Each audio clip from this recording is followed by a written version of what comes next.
If only you could show me one thing about this country that was lovely or beautiful, just one thing. And if I could, David responded, then I would feel it was worthwhile staying here and working for the future. Oh, once I lived in Cottonwood and owned a little farm. When they called me down to Dixie, it caused me much alarm. To hoe the cane and cotton, I right away must go. But the reason why they sent me, I'm sure I do not know.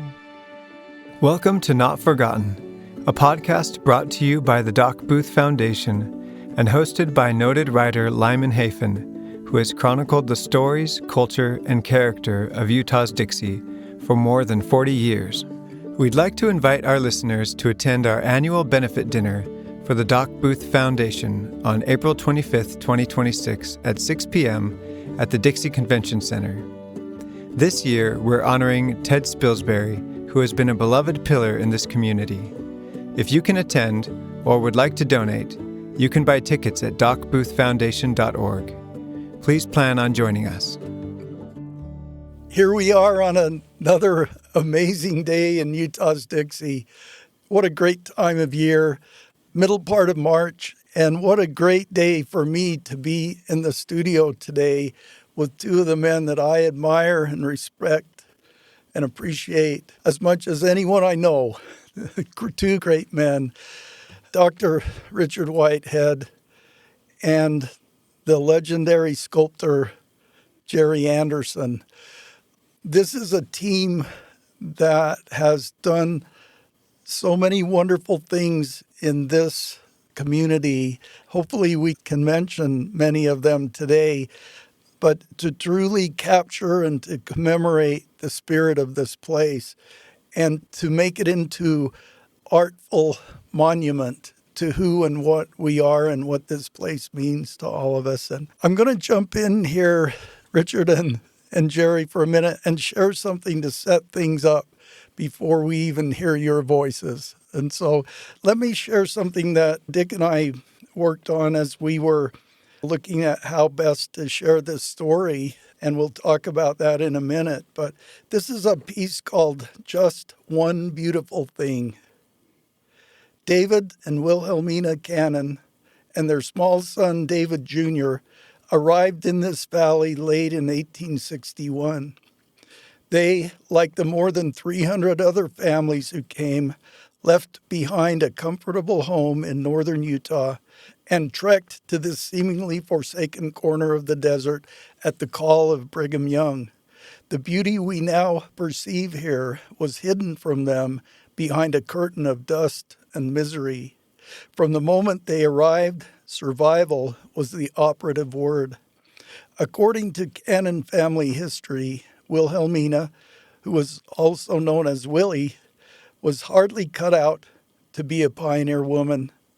She grew up in the genteel society of Back Bay, Boston, where water and greenery were as common as air. She was little more than 5 feet tall and tipped the scales at around 100 pounds. She had fine, sensitive features, loved books, poetry, and fine music, and always endeavored to make her home a place of beauty. But like so many others, her first home was nothing more than the wagon box she had arrived in. Then later, a dugout with a dirt floor surrounded by red sand, greasewood, mesquite, and creosote. It would be years before she had a shingled roof and plastered walls around her again. Wilhelmina tried bravely to stand against the struggle of wind, sand, rain, and mud. But these were not the only challenges. Snakes, scorpions, mosquitoes, and other desert critters added to the miseries. On top of that, malaria and other insect-borne diseases took the lives of many. Seeing sickness and death among fellow settlers, especially the children, was difficult for these pioneer women. Wilhelmina, like so many of the other women, tried hard to live with these hardships, but she felt swallowed up and defeated among the barren hills and emptiness of the desert landscape. Her husband, David, spent long days working in the fields. She washed and cooked and labored with only her small son for company. Sometimes, when her husband returned home, he would find her overcome and weeping. Then one day, as the legend goes, she became so despondent she cried out to David, "If only you could show me one thing about this country that was lovely or beautiful, just one thing." "And if I could," David responded, "then I would feel it was worthwhile staying here and working for the future." David began to search for something beautiful, some spot of loveliness on the lonely, parched landscape. Willie continued to battle the dirt, the insects, and the heat. She carried water, stoked the fire, scrubbed the clothes, and did all the household chores until her petite body ached with fatigue. But her heart was not in it. One day, in May, as David returned from the fields, he looked down at his feet and saw something that stopped him short. It was a sego lily, its lavender cup delicately shaped and shaded, its golden brown eye marked as if by an artist's brush. He found several blossoms nearby and carefully picked the exquisite flowers from the red sand and cradled them home. When Wilhelmina held the flowers in her hand, she was overcome by their beauty. To her, they were like fairy bells, something out of this world. Then, as the legend goes, she said, "Any valley that can produce so much beauty is worth every effort on the part of men and the wholehearted cooperation of every woman." It's said that after that day, Wilhelmina Cannon had only praise for this place where she lived and labored until she was nearly 90 years old. Her story and hardship stand as a tribute to the many other pioneer women who made the desert blossom as a rose. So that's perhaps the most classic story of Utah's Dixie. And I have here in the studio these two men who know that and feel that and sense that to the point that they have found a way to make this story immortal in this town. And it's so great, Dick, to be with you today and with Jerry to talk specifically about this story, but also about all the great things that the two of you have teamed up to do in this community through your great gifts and your artistry. Perhaps we could start with you, Dick, to maybe just talk to us about what it is that we're talking about today, because it's something special that's going to be unveiled soon. The story of Willie, as you called her, and David Cannon, I first became acquainted of it by a talk that I read that a great-grandson, Stephen Smoots, had given in a meeting in Texas over 8 years ago. And anyway, the more I talked about it, Jerry's the artist. I've been an idea guy along the way. I was just telling him the story, and he said, "Wow, that would make a great sculpture piece." And I thought that was interesting that he grabbed hold of that so quickly. That was not our initial intent. And so I began doing some research on David H. and Wilhelmina. Wilhelmina Mosley was her name from back east, as you indicated, well-educated, loved to read, quite a sophisticated gal, came out west, just 5 feet tall, and he was about 6'2". And they got married in Salt Lake. But I first heard the story from a talk, as I mentioned, by Stephen Smoots, his great-grandson. Then after Jerry showed that kind of interest, then I began doing some other things. So I went to the Washington County Historical Society, where the library is up there, and found a couple of pictures that were taken probably in the 1870s of David and Willie. They were about 3 feet square in size, and shows a pretty good outline considering the photography of the time. I took those to a friend, Nathan Smith, and asked him if he could project them into a better, clearer image, which he did. And he came back with one of Willie and one of David H. that were 10 inches by 8 inches in height, of just a beautiful photograph of each one of them. So I took those over to see Jerry, and he'd already started doing some clay work on the head. And as we learned more about the story, we learned that there was a lot of truth to the story. In fact, the old-timer, the old ranger on Death Valley Days in 1960 had done one of his famous shows on the sago lily story, which provided us even more insight, which was just wonderful. So that's how we got involved. I showed Jerry these pictures that I'd taken, and then, having heard the story, Jerry sketched out in pencil a picture of David H. handing Willie some sago lilies that he had found. The story is quite intriguing, which you told so well. When he saw these beautiful flowers at the bottom of the cliff, he went down to get them. And the story that's told on Death Valley Days say that he broke his leg in trying to get back.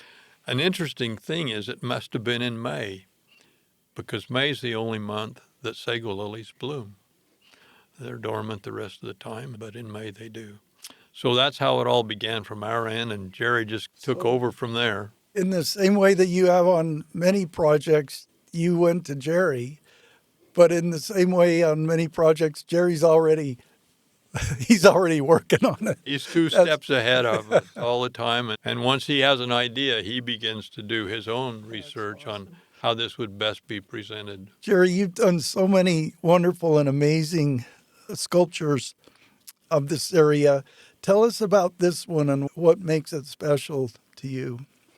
Well, when Richard came out with the idea, it just stopped me in my tracks, because I thought all the monuments I've done outside of the Come Unto Me, this might be the best one to pull out the people's hearts, so to speak. And when he went on with the story and the pictures, I thought, man, this is going to be neat, because it'll go with everybody's mind and heart after the story is told. Anyway, it started with the clay, and Richard always wants to come out and put the clay on, which he did. He's so involved with this piece, and I thought, well, if he's involved that much, I'm going to go ahead and finish it, I think, before he even got the funds for it. But that's the way we operate together, and I'm so thankful for him. But when I was doing the piece, both of them, I thought what was going on, and I got thinking about my life and how it affected Fawn and I when she gave me a sago lily, so to speak, that changed my life.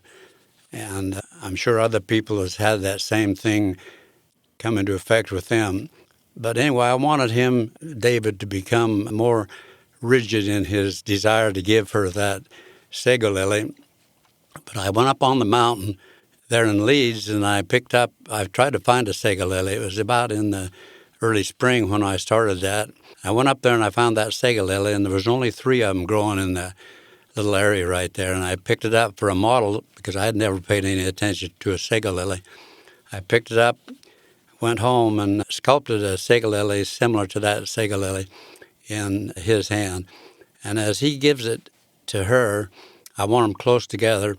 And as he's handing it to her, she's got her arm on her heart, and she's got a tear rolling out of her left eye. And I thought, well, that might be the good portrayal of what we're talking about. I think it's going to become a pretty famous monument once it's all set up and in place and the people seeing it. One of the most valuable pieces, I think, that Richard's come up with for us here in St. George. When you think about the elements, the story itself is so wonderful. The people are so awesome and amazing. And David is so handsome and Willie is so beautiful from the photos that we see, and to be able to capture that moment. And then I think about their difference in stature.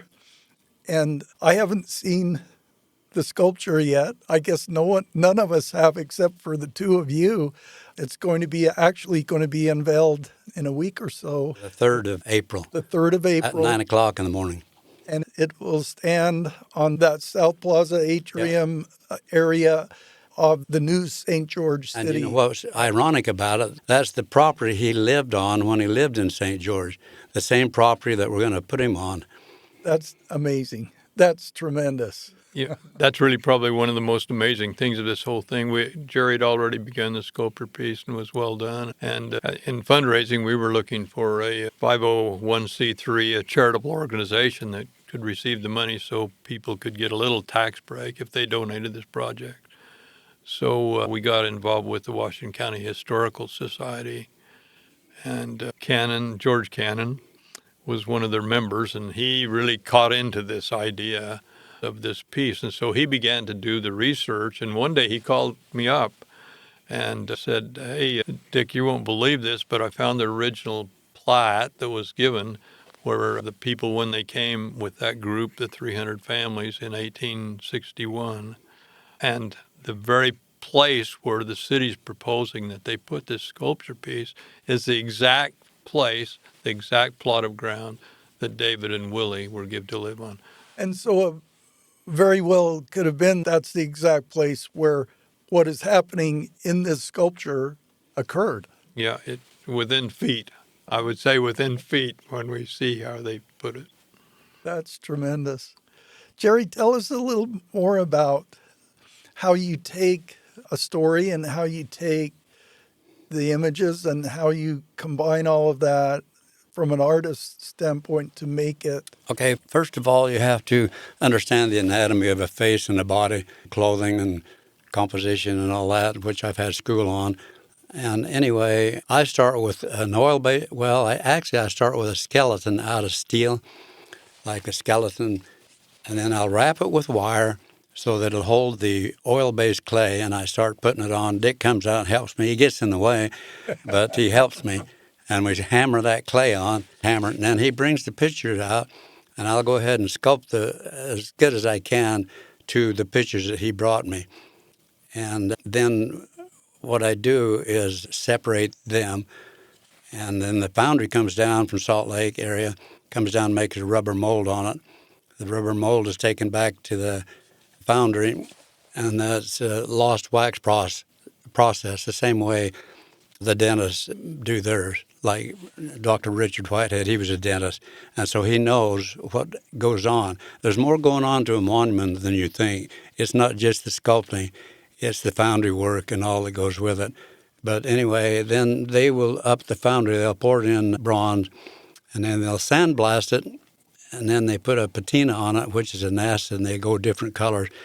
And through time, though, when you put it out in the area, the earth, it turns to dark. And so these will appear dark when we put them up because they've been standing quite a while before they're going in.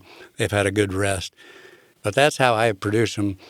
And some of them have meaning to me and some don't, but these do because it reminds a person of how a sego lily will affect the way you go through life. You mentioned your dear wife, Fawn. Yeah. What a wonderful and awesome lady. And you made allusion to a sego lily in your life. Can you share more about that? Well, I was going to save that for another talk. Well, then we'll have to come for that. I wish you would. Come over and I'll share that sego lily effect with my wife, Fawn, and hopefully others will take heed to that. And I think it'll start the whole world thinking about what's changed their lives after we get through with that on the 3rd. That's a wonderful thing to consider. When you said that, I started thinking, okay, I know there's a sego lily moment in my life, and I'm sure there is in Dick's with his wonderful wife, Lana, and Ricky sitting here with his wonderful wife, Julie. And there's got to be a moment like that. So we're going to have to all listen in, Jerry. That's awesome. It's an intriguing story, and I think the thing that moved me, as Jerry did this sketch in pencil originally, of showing him presenting her with the flower, I thought about what a rough life these women had. And so back in my mind was creating a piece or having Jerry create a piece that would honor women. We have no idea what those pioneer women went through. We hear a little bit about the men doing this and the men doing that. For example, David H. later brought 2 hand carts across the United States. He was the one that was tasked of going to San Francisco and getting the windows for the St. George Tabernacle. He was one of the founders of Dixie College. He was a president of the St. George Temple, held other church callings and so forth, and we hear about that. But we don't hear about poor little Willie home taking care of a young baby and scrubbing and getting in their little shack, so to speak, presentable, which she did so well. And coming from that background that she did in Boston society to what she had here in this dusty, forsaken desert, it's amazing to think. And then to also consider her physical stature, because she was very small, but I would imagine very strong. Well, she certainly proved that as she stuck it out until she was almost 90 years old and passed away in this area. But I just think so many times we forget about the women. That was a tough thing, and especially when they saw children that died before the age of 12. Many children in that first few years died before the age of 12 from all different kinds of things. Strangely enough, some of them in a flood. Well, Jerry, if we go back, you talked about the physical aspects of creating a bronze sculpture, but talk about more the artistic and the emotional part of that. You've got this large man, David Cannon, and this diminutive, beautiful woman, Willie. Talk about how do you come to say, okay, this is how I'm going to portray them?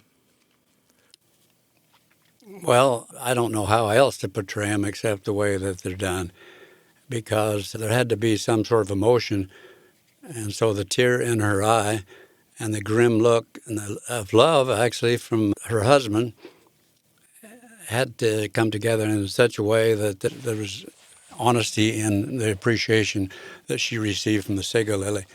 And so you have to feel that on every piece that you do. I've done 80 of them so far, life-size monuments, and you have to feel for it.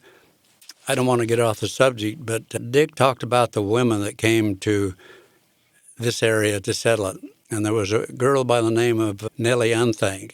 She came out and suffered hardships with one of the parties, and she... The handcart. Yeah, the handcart come, and she had her legs froze, and so they brought her back in. I guess they did it in the field and cut her legs off at the knees. But she was strong. She went on to live in Cedar City, and she became a helper and to clean her floor and other people's houses without any legs at all. So you do have to give credence to these people, the women especially, because they suffered. And it isn't just about the men. It is the women also. Without them, you really have nothing. And you think about this idea of those 300 or so families came and settled this valley, and most of them stayed. But in the years leading up to and in the years after, many left. Many looked for greener pastures. And it sounds like that was what Willie was looking for, was greener pastures. And yet, because of this and because of her commitment to her calling here, she transcended that and stayed. And that's a pretty amazing example of what I would call the Dixie spirit. Yeah. Exactly. Well, the love for each other, too. You wouldn't do that in today's world, I don't think, with the people getting divorces and letting life go by. But back then, it was a commitment, and you had to stick it out. And the only way to stick it out is become one in your family, as they showed. When I first saw Jerry working on the piece, and as I pounded clay and began to really catch the vision of it, I thought, now we've got this beautiful bronze piece that we're creating. What are we going to do? Jerry had created a couple of other pieces that are now a block west of the tabernacle. One of them on Daniel D. MacArthur that we had helped a little bit with that on. And I'd worked with the Mayor Randall then, and finally got that placed in the public. We had some disagreements from time to time on where it should be placed, but we finally got it somewhere there. And so I decided to go back to her again and see if we could find a place for this new piece. So I met with her, and I also met with John Willis, who was the city manager, and they seemed quite taken by the story. We had the original sketches that Jerry had drawn, and I think Jerry then had at least one of them finished in clay that we were able to show. And they really liked the idea. And then John had me work with Mark Mortensen, the assistant city manager, and he took over. And as they developed this place south of the new city office buildings, he said this would be a good place. So he showed us where they might do that, and Mark really helped along the way to get that all taken care of and so forth. So we're really excited about the piece. And the other thing I wanted to do with Jerry, now in his 92nd year, he just passed his 91st birthday. I thought he just graduated from college. It looked like... I never did finish high school. I didn't mean it that way, Jerry. This is a timeless man here. It's pretty awesome. It is, and I just thought, what a better way to showpiece Jerry's work than this and so many others that he's done. And so we've worked with those people at the city, and ultimately they came up with the idea of placing it in the area where it's going to be, which they're trying to create that whole courtyard, I guess is a good way to put it, for family places and so forth. And we'll learn more about that as time goes along. But I really appreciate the city giving us this opportunity. You know what I think, though, about all this stuff? It takes someone like Dick and you, Lyman Hafen. You reach in the past to bring those heroes alive. And if it wasn't for you, and you wouldn't have these monuments around. So we're talking about heroes. We're talking about people that get in and dig it out and make it seen with plaques on the side of each one of these monuments, especially these last ones. And you can read about them for the people to enjoy, like we're talking about the enjoyment of it. So you're to be complimented, all the people that are researchers on art. Well, thank you, Jerry. Although I'm just an innocent bystander on this one, I can't imagine a more perfect way to memorialize and to create a monument in this town than this sculpture. I haven't seen it yet, but I know that it's going to be epic and important. And it's so wonderful because Dick, you had a vision and Jerry caught that vision, but that's just the start of it. And once Jerry starts on a project, it's going to be done. But in the meantime, these things cost a lot of money. And Dick, you're the one who's back there working behind the scenes to make things happen like this. And we're really blessed as a community. We won't talk about it, but he's raised millions of dollars for the United States in different areas, back east, all the way through the country. And once you look at him, you want to give him money. He don't have to say a word. He is perfect in that. I'm pulling my wallet out right now. And it isn't what you know so much, it's who you know. But it's what he knows and who he knows that brings these statues together. But it's that idea that this is the right thing at the right time. We may not have the funding, but we're going to press forward and do it. And again, that's that Dixie spirit, because when this town started, we didn't have the resources, the funding. We just knew that we had to build a town here, and everybody pitched in. With the Daniel D. MacArthur piece and also with the David H. Cannon, we've all felt that descendants from them would be a good place to get the money. And it worked out really well with the MacArthur piece, and several of their grandchildren, great-grandchildren, etc., pitched in and gave a little money. So when I presented the idea to Jerry and he expanded it and had the real vision of what this piece would look like, we began to reach out to the Cannon family. And there weren't as many to find as there was with MacArthur's, but there were some. And I'll never forget one day, without getting into a lot of detail, I was telling this story to someone who had absolutely no knowledge of the story. And this lady said, I know someone who might be interested in doing something like that. So she introduced me. You'll find out who the major donors are at the unveiling and so forth. But she said, you might go talk to this young man. So I did. I'd never heard of him before in my life. And pitched the idea. He said, yeah, I think I'd have some interest in that. He said, we'll get you a check. And I didn't hear from him for 10 days or so. And so finally I called and he said, I have the check ready. And so I went over to his place and he handed me the check and I just glanced at the back on it and that looked like he was giving us $500. And I thought, well, that's a good start. I remember getting to my car and then I took the check out and really looked at it. And it was for $25,000. I thought, holy cow, talk about a miracle. That was just what we needed to drive this whole thing. Jerry's been so good to give us great deals, I guess is a good way to put it, opportunities. And the whole piece, the founding work in Jerry was to cost $115,000. And I thought, how are we ever going to do that with $1,000 here and $500? When I got this $25,000 check, I thought, hey, this is going to work. And then we began to pitch that with others. And interestingly, I called some of the MacArthur family and said, how did you feel about that donation that you made to Daniel D. MacArthur's piece? Oh, they loved it.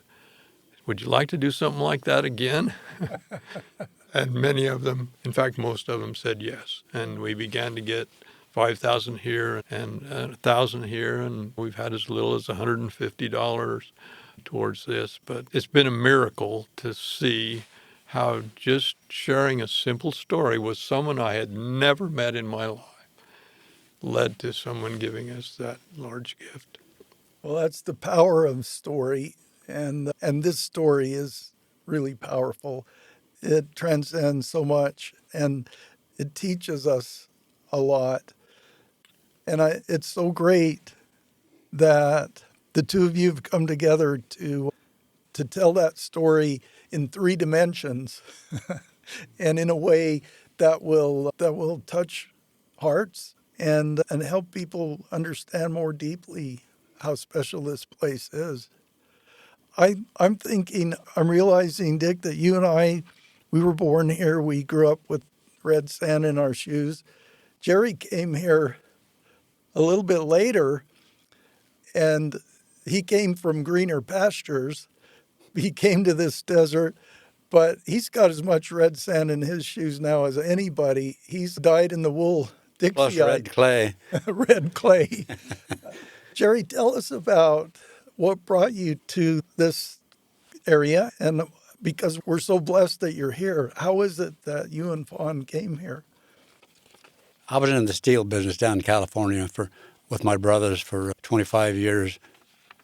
And after I had gone to school with Norman Rockwell and those guys and got my diploma from that school, I thought, well, I got to get out of here and go back to Utah so I can buy a house someplace up in the hills so I can be alone and I can make my artwork better and feel more at home putting the clay together. And so Fawn and I decided to move here. That was 46 or 47 years ago, and we've lived out there ever since. But it's a good... In Silver Reef, or Leeds? Where? You live... Yeah, we live in Silver Reef now. Silver Reef. Yeah. And then we restored the old Wells Fargo building and made that into an art gallery, but we don't have it anymore. But yeah, it was time for us to move up here, and that's how I got started. And Dick introduced himself to us, and that's how it got started. How many years ago was that? Well, it's been 40 years probably. 40 years ago. Yeah. Yeah. Maybe a little longer than that. Yeah. Did you have any idea you would become as immersed in this culture as you have? I became a Western artist and went on the road around the United States, Fawn and I, in a big motorhome, and I had the Jerry Anderson on the side. And I had little maquettes built like this. And we'd go sell them at different shows and met a lot of people. And I never thought that I'd stand in front of a president of the United States, past president, Bush, and talk in front of him. And I did that up at Cedar. But it grew and grew, and so it just came out of nowhere. And these pieces, this last one especially, will maybe seal it because I don't think Dick and I is going to live that much longer. I think you're just getting started, both of you. But I've enjoyed doing it, and I enjoy my art, and I enjoy my wife backing me. Talking about women, you have to have a woman back you in everything that you do. But if you have somebody supporting you, and Dick's got a good wife too, Lana, and I appreciate her for what she has done for him to do what he does, and I appreciate my wife for what she's done and keep me going. All I do is go out there and play in clay, but she takes care of the bills, the bedding, everything in the house, the cars, everything, and the people calling, she takes care of that. And so it's given me plenty of time to do the sculpting, and so I owe a lot to her. As we've sat here, I've thought about just a few of the pieces that the two of you have teamed up on over the years, and that goes way back. I wondered if maybe you could just give us a little outline of, I know there are many pieces that you mentioned 80 or 90 pieces you've done. Yeah, I've done about 80 life-size pieces. 80 life-size pieces, not to mention all the other pieces. But as a team with Dick Whitehead, maybe share some of the work that you've done. Yeah, we started off, he wanted to do the rebel statue, which we put up in front of I call it the Dixie College. And then that was interesting, but it was taken away. And you have the story on that. He did two of the early pioneers that did the waterworks and the ditches and things to water their property, or I forget their names, but they're at the Dixie College also. Then he did the legends in clay over at Tuacahn. That's the Indian making pottery, life-size. We talked about the Robert Gardner in the center of town. Then he got thinking about another hero, so Bruce Hurst at the Bruce Hurst Field. He got that paid for and done. He did the Dan MacArthur, which is in the back of the tabernacle. We talked about that. And it had a lot to do mostly with the George Washington statue in Washington. He got that going over there.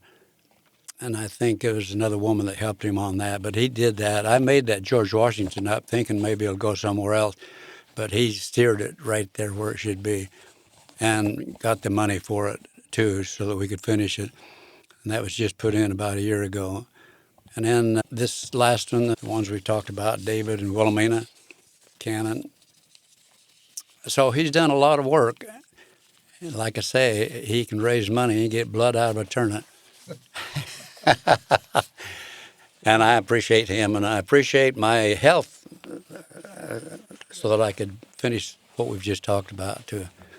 And there are other great monuments, legendary monuments like Old Sorrel at Southern Utah University. You have to stop and think, yeah, Jerry Anderson did that. It's pretty amazing. And I'm trying to think of others because there's me at the Spilsbury Mortuary. What a powerful and wonderful and awesome piece of art that is, and how it touches so many people. We just on a personal note, my mom passed away 2 months ago, and the viewing was there at Spilsbury, and my grandchildren saw that statue, and they saw their great-grandma there, and they came away with that feeling or knowledge of who she is as she came through that veil, and the beautiful and young and vivacious and awesome person that she is.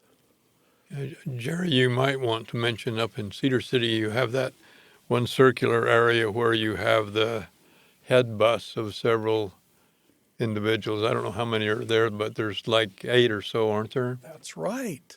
Yeah. We could go on and on here. Well, President Sherritt was like you two. He was a research man. He could have brought the ocean up here and watered the crops. But anyway, he and I worked together on a project up there. I have 17 statues there. One of them, in fact, it gave me a doctorate of fine arts from SUU. Anyway, it's 12 famous educators in a circle up there. And that's when they brought out the dignitaries to dedicate that. and it tells you all about those different, I can't remember any of them, Albert Einstein, but anyway, it goes on, and then there's others up there too, but those are interesting to do. But it takes somebody with a little charisma that can bring those people that are heroes alive for other people to see, and he did it. And there's others. A woman out in Washington, Carmen Snow. Yes. She's the one that got a lot of those pieces out in Washington around their old historical buildings. Yeah. So it isn't just the artists, it's the people that think about doing what I do. Well, I've learned that it's really easy to come up with great ideas, but it's a whole other thing to actually pull it off. And it takes a team like the two of you to actually do that. And it's so wonderful. We're going to have this new sculpture in St. George because of the commitment, the devotion, that sense of caring about this community, its past and its future, because the two of you have teamed up in such an awesome way. One of the things I like most about Jerry is often I think about people our age, and I think they get up in the morning and they think, what'll I watch on TV today? Well, I do need to go and get a hamburger, and there might be a ball game on I could watch. And then I think about Jerry. And if he's not got a piece he's working on in clay right now or developing, he's got a brush and he's painting. Every time I go to his home, well, come and look at this that I just did or whatever. And I've had that same kind of drive with me that I've always got to have 3 more things to do in a day than I have time to do, no matter what it is. And I think people in our age bracket, I'm in my 85th year now. Jerry's in his 92nd year just starting. And I'm still in denial on that. I had no idea Jerry was 92 years old. Well, he's in his 92nd year. Just turned 91. 92nd year. And I just turned 84. But it's intriguing the things that you can accomplish. If you just, we have a little slogan in our family that says, a little effort consistently will make a massive difference ultimately. And I think that kind of drives us. It drives our family too. I was interviewing someone one time in England when we resided over a mission there, and he asked me a question. That was how I answered the question. And I thought, that's not something I would think of. Where'd that come from? So we both wrote it down. And certainly felt it was an inspired thing, but I think that really drives us, just like with Jerry. A little effort consistently makes a massive difference ultimately. As you shared that, Dick, I thought, well, every one of us wake up in the morning with a mound of clay sitting in front of us. Yeah. And for some, it can be, at the end of the day, it can be a masterpiece of sculpture. For some, it can be 2 more steps in completing an awesome project. For some, it can be finishing a composition or a song.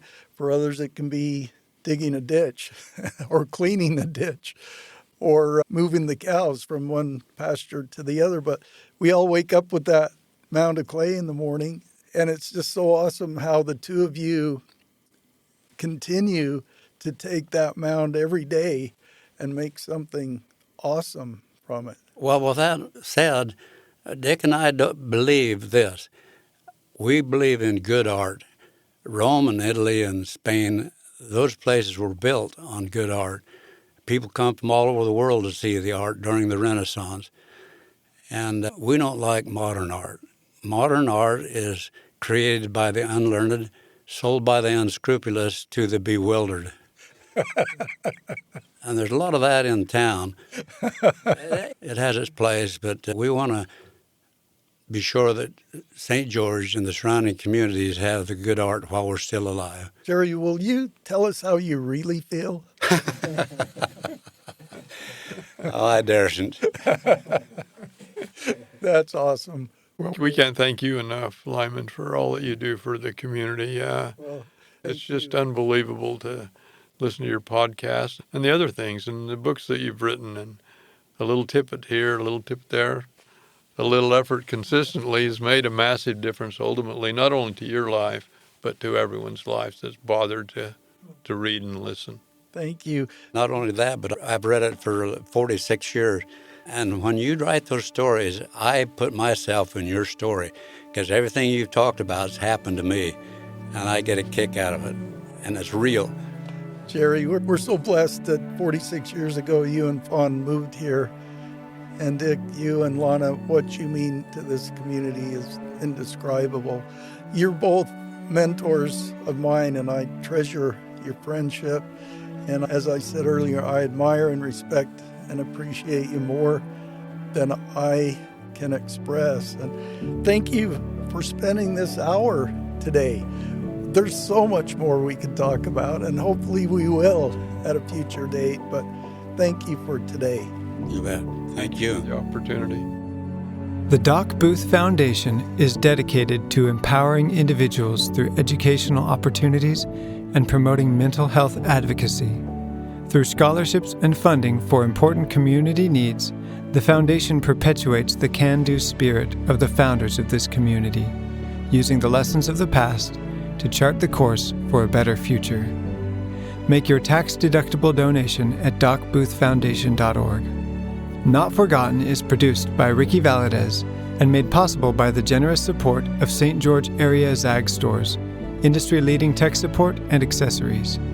Lyman Hafen's books can be found at lymanhafen.com. Once I lived in Cottonwood and owned a little farm. When they called me down to Dixie, it caused me much alarm. To hoe the cane and cotton, I right away must go. But the reason why they sent me, I'm sure I do not know. We came to Dixie, and we called it home. Oh, in Dixie, we've lived and grown. But the reason why they sent me, I'm sure I do not know. The hot winds whirl around me and take away my breath.